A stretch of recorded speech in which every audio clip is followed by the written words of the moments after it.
મારા તાલુકાના મારા જિલ્લાના વિકાસ માટે આ કામ જરૂરી છે છાતી કાઢીને વાત કરે, ચૂંટાયેલો હોય સંગઠનનો માણસ હોય એ છાતી કાઢીને વાત કરે અને રાજીનામા તો ગજવામાં લઈને ભરે એ કહે કે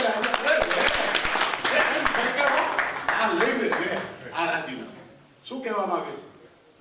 પાર્ટીને તમારી જરૂર છે, પાર્ટી ચાલે છે તમારાથી, શું કામ પાયેલા કરી બેઠા છો ઘરે? વિચાર તો કરો.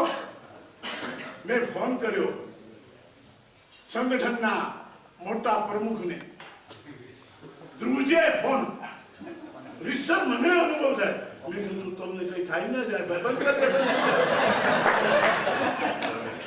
અને કહેવાય બાપુ બાપુ આવા ડરપોક બાપુ તો માથું કાપીને ફેંકી દે લે. જરૂર પડી છે ભારત માતાને તો માથા આપી દીધા એ સમાજના તમે, અને તમે આવી રીતે ડરી ડરીને જીવો. ચૂંટાયેલા સભ્યો બિચારા નપાણિયા એ તો સતત કાપે. અમારે તો જવું પડે, તમારે જવું પડે ત્યાં નહીં. પ્રજા પાસે જવું છે ભલા ત્યારે પાટું મારવાની.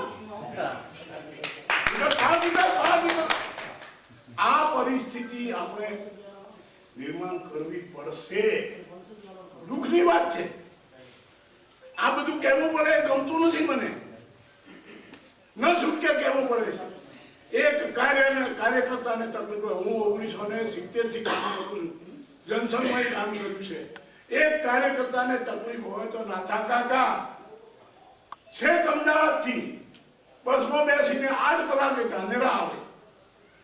સાધન મળે નહીં, કાર્યકર્તાને માથે હાથ ફેરવે. શું થયું છે એની લાગણીને સમજે.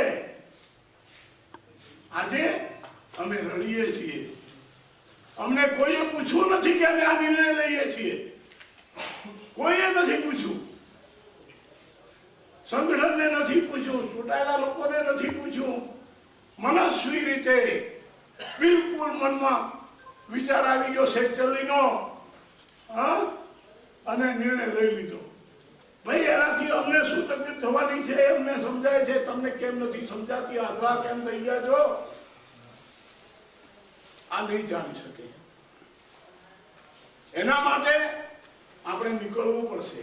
બીજી ઘણી બધી વાત જાણું છું, પણ એ વાત જાહેર કરું તો મારી મર્યાદા છે. પણ એક વાત ચોક્કસ કહીશ કે બનાસકાંઠામાં બધી જ જાતિના, બધા જ વર્ગના વેપારીઓ આવે, મજૂરો આવે, સામાન્ય પ્રજાજન પણ આ રેલીમાં જોડાય અને પોતાના અવાજને રજૂ કરે. સમય જતો રહેશે. ધાનેરા માટે આવેલી આફતનો ઘરે બેઠો તો તમારા છોકરાઓને લોકો કહેશે આ એક લાંછન છે, શરમની વાત છે આ. એટલે મહેરબાની કરીને એમણે જે વાત કરી છે એ પ્રમાણે આપણે બધા જ એક થઈ બટેંગે તો કટેંગે, યોગીજીનું એ સૂત્ર છે, એને અપનાવીએ. આપણને કોઈ જુદા ના પાડી શકે. મને દુઃખ એ વાતનું છે કે ચૌધરી સમાજ લગભગ આપણી સાથે છે, પણ કોઈ નથી શકતો, જાહેરમાં આવી નથી શકતો. હિંમતથી આવે, અમે તમારી સાથે છે, તમને કોઈ નહીં હરાવી શકે. ટિકિટ તો તમારી પાસે તાકાત હશે ને તો હાથ જોડીને ઘેરે આપવા આવશે. શરમ